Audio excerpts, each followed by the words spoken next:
capítulo 11, versículo 2 ao capítulo 20, versículo 34.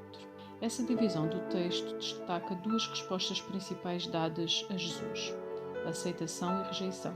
A primeira parte é do capítulo 11, versículo 2 ao capítulo 12, versículo 50. Apresenta a rejeição dos líderes judeus, enquanto os discípulos aprendem a entendê-lo e a aceitá-lo. Versículos 2 ao 19. Essa parte do texto começa pela dúvida de João Batista, mas termina com a exaltação de sua fé e de seu ministério, do versículo 7 ao 19. A rejeição a João, do versículo 16 ao 19, pronuncia a rejeição posterior a Jesus. Versículo 2. João foi preso, capítulo 4, versículo 12, por Herodes Antipas, por ter denunciado a relação imoral entre o rei e Herodias, mulher de seu meio-irmão, capítulo 14, versículos 1 ao 12. As coisas que o Cristo estava fazendo demonstravam que ele era o Messias, do capítulo 8, 1 ao capítulo 9, 34. Versículo 3. O Senhor é aquele que haveria de vir, ver Salmos 118, 26. Versículo 5. Os milagres de compaixão de Jesus inauguraram o reino de Deus, capítulo 12, versículo 28. Ver Isaías 29, 18 e 19, 35, 5 e 6 e 61. Jesus esperava que João entendesse que ele estava cumprindo as predições do Antigo Testamento. Versículo 6. Que não se sentem ofendidos por minha causa. As obras listadas em capítulo 11, versículo 5, foram mencionadas para levar João e seus discípulos a uma decisão a respeito de Jesus. O mestre sabia, no entanto, que certos aspectos surpreendentes de seu ministério fariam que alguns o rejeitassem. Versículo 7. Um caniço frágil que qualquer brisa agita. Uma pessoa assim é instável. A resposta implícita na pergunta retórica de Jesus é não. Versículo 10. A citação é de Malaquias 3:1. Versículo 11. João Batista foi a maior pessoa que já viveu. No entanto, o menor dos seguidores de Jesus é maior que João, porque vive sob a nova aliança de salvação por meio de Cristo.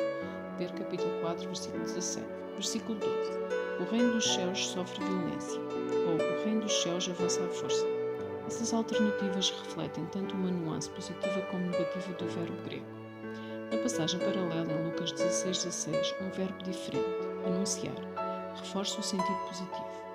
E pessoas violentas o atacam, ou a quem se esforça se apossa dele. Essa frase também pode ter dois sentidos. O sentido negativo talvez se refira àqueles que prenderam João, ver capítulo 11, versículo 2, capítulo 14, do 1 ao 12, e buscavam atacar o reino, mas que não conseguiam frustrar os planos soberanos de Deus. Pode significar também que atacavam o reino perseguindo seus membros. Em Lucas 16:16, a declaração tem sentido positivo, mostrando que todos estão ansiosos para entrar e reivindicam vigorosamente o reino por meio de confiança e obediência radicais. Versículos 14 e 15. Elias, aquele que os profetas disseram que viria. Ver Malaquias 4:5. João é o cumprimento das predições do Antigo Testamento sobre o retorno de Elias, capítulo 17, versículos 10 ao 13. Versículos 16 ao 19. A mensagem profética de João é representada por lamentos fúnebres. Ele não bebia vinho e jejuava com frequência.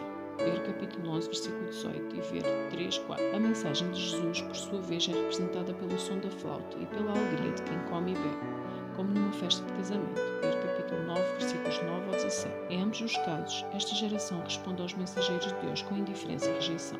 Versículos 18 e 19. Aqui, Jesus descreve como especificamente ele e João desagradavam as pessoas de seu tempo. João, que viveu no deserto e comeu gafanhotos e mel, capítulo 3, versículo 1 e 4, foi acusado de estar possuído por demónios. Jesus, que comia e bebia livremente, foi acusado de ser um filho rebelde. Ver Deuteronômio 21, do 18 ao 21. Versículo 19. Filho do homem é um título que Jesus usa para si mesmo. Versículos 20 ao 24. Os milagres realizados por Jesus o confirmavam como Messias. Ver do versículo 5 e 6. E exigiam arrependimento. Versículo 20. Rejeitar o Messias resultaria em terrível julgamento, pois a evidência de sua identidade era clara. Versículos 21 ao 24.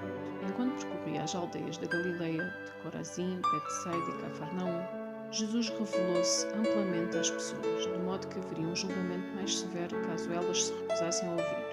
Essa severidade é indicada na comparação com as cidades pagãs de Tiro, Isaías 23 e Ezequiel 26, 1 ao 28, 19, Sidom, Ezequiel 28, 20 a 23, e Sodoma, Gênesis 18, 22 a 19, 29. Versículo 23. Lugar dos mortos, em grego, Hades, que corresponde ao termo hebraico Sheol. Ver nota em Salmos 6, 5. Versículo 25 a 30. Esta passagem destaca os poucos que, em meio à rejeição geral ao Messias, o acolheram de bom grado e seguiram seus ensinamentos. Versículo 25. Os que se consideram sábios e instruídos.